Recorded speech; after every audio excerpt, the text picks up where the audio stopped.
ओम नमो भगवते वासुदेवाय नमः। स्वागत है आप सभी का मेरे भक्ति भावना यूट्यूब चैनल पर। आज मैं आपको अधिक मास के 27वें अध्याय की कथा सुना रहा हूँ। इस कथा के सुनने से हर मनोकामना पूरी होती है और पतिव्रता स्त्रियों के पति की आयु भी लंबी होती है। बहुत ही सुंदर कथा है। श्री नारायण बोले कि वाल्मीकि इस तरह राजा दृढ़ धनवा को उद्यापन विधि बता करके बोले कि हे राजन, तेरा कल्याण हो, अब मैं पापनाशनी सरयू को जाता हूँ। तब राजा आनंद युक्त स्त्री सहित उनकी पूजा करने लगा। ऋषि ने राजा की पूजा को अंगीकार कर उसे आशीर्वाद दिया। तब सायंकाल हो जाने पर वाल्मीकि ऋषि वहां से चल दिए।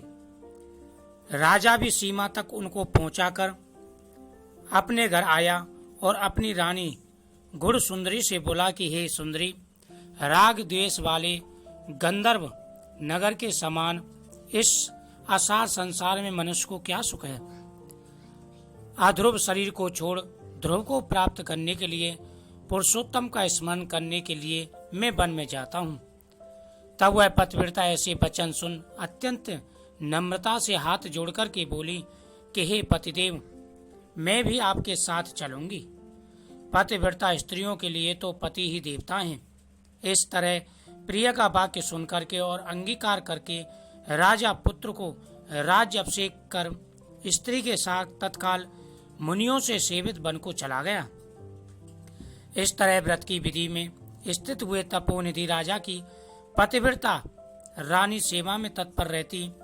राजा के इस प्रकार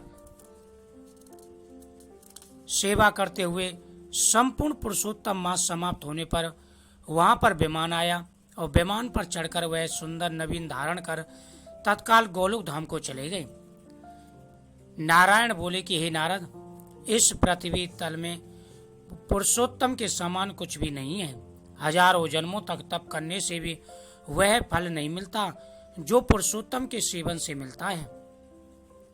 जैसे बंदर के 3 रात्रि स्नान करने से करोड़ों जन्मों के पाप नष्ट हो गए थे। श्री पुरुषोत्तम मास में जाने अनजाने में उस दुष्ट बंदर के स्नान होने से पूर्व कुकर्मों का नाश हो गया और वह सुंदर शरीर धारण कर विमान पर चढ़कर गोलोक को चला गया। सब लोगों के हित के लिए वह कथा मेरे लिए कहें।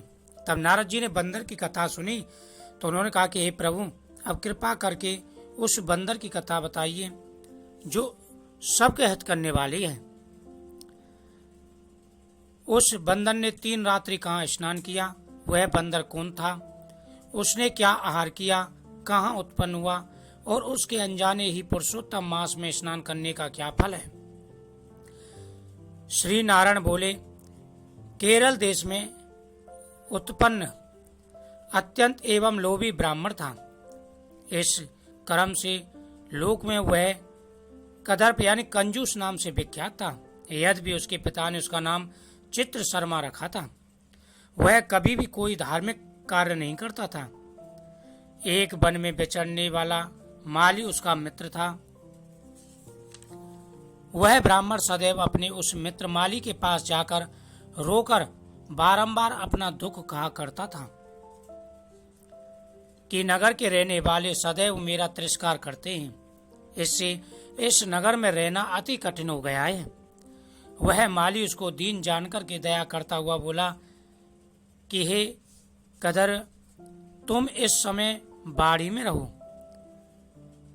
कदर माली के वचन सुनकर बड़े आनंद से उस बाड़ी में रहने लगा। नित्य उसके निकट रहता और उसकी आज्ञा का पालन करता था। यानी उसका जो मित्र था वह अपने मित्र से रोज दुख अपना सुनाया करता था। तो एक बार उसके मित्र ने कहा कि तुम किसी प्रकार की चिंता मत करो और मेरे साथ मेरे इस बाग में बगीचे में ही रहो। नित्य उसके निकट रहता, उसकी आज्ञा का पालन करता। इससे वह माली का उस ब्राह्मण पर दृढ़ विश्वास हो गया। तब उस माली के अत्यंत विश्वास से अपने समान उस बाड़ी का उसको पति बना लिया और सब प्रकार से बाड़ी की चिंता छोड़ करके स्वयं राज मंदिर में नौकरी कर ली। और उसने उसको ब्राह्मण पर विश्वास इतना हो गया कि उस ब्राह्मण को ही मालिक बना दिया बाड़ी का, और आप स्वयं राजा के दरबार में नौकरी करने लगा। इधर अत्यंत लोभ से दुर्बल कदर बेचने से बचे हुए फलों को बड़े आनंद से निर्भय होकर खाने लगा। उस बाड़ी में उत्पन्न हुए द्रव्य को निर्भय होकर के आप ही ग्रहण कर लेता, और जब बाड़ी का माली पूछता तो असत्य बोलकर बहाना करता।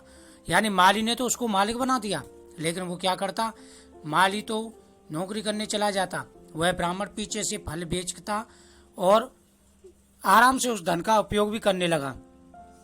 जब माली पूछता था तो उससे किसी न किसी प्रकार का बहाना बना देता। इस प्रकार से, इस तरह बुढ़ापे से गलित शरीर वाला वह दुर्बुद्धि कदर्य 87 वर्ष का हो गया। तत्पश्चात वह मूढ़ बुद्धि वाला ब्राह्मण मृत्यु को प्राप्त हो गया। उसको जलाने के लिए काष्ठ भी नहीं मिली थी। वेदों के जानने वाले विद्वान कहते हैं कि बिना फल भोगे पाप नष्ट नहीं होते।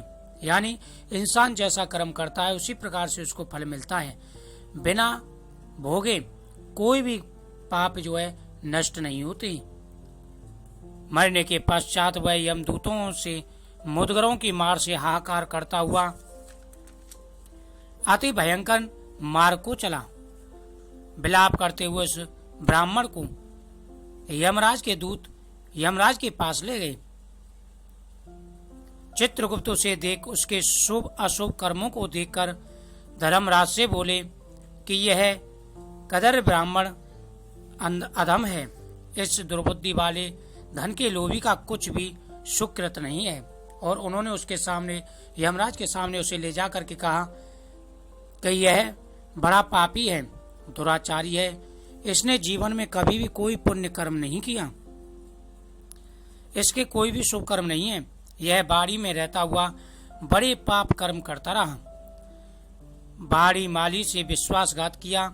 श्री नारायण बोले, हे नारद, इस तरह चित्रगुप्त के वचन सुन धर्मराज अत्यंत क्रोध से भरे हुए वचन बोले। और जब धर्मराज ने उसके कर्म सुने तो धर्मराज को बड़ा गुस्सा आया, और धर्मराज बड़े ही कठोर स्वर में उस बोले, यह 1000 वर्ष तक बंदर की योनि में रहे और विश्वासघात का फल इसको बाद में मिलेगा।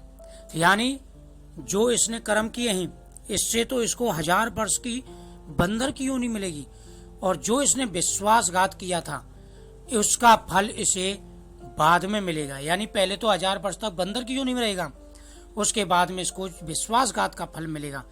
तो कर्म इंसान को भोगने ही पड़ते हैं, फल कर्म के हिसाब से ही मिलता है। तो इति श्री अधिक मास 27वां अध्याय संपूर्ण। बोल राधा कृष्ण भगवान की जय।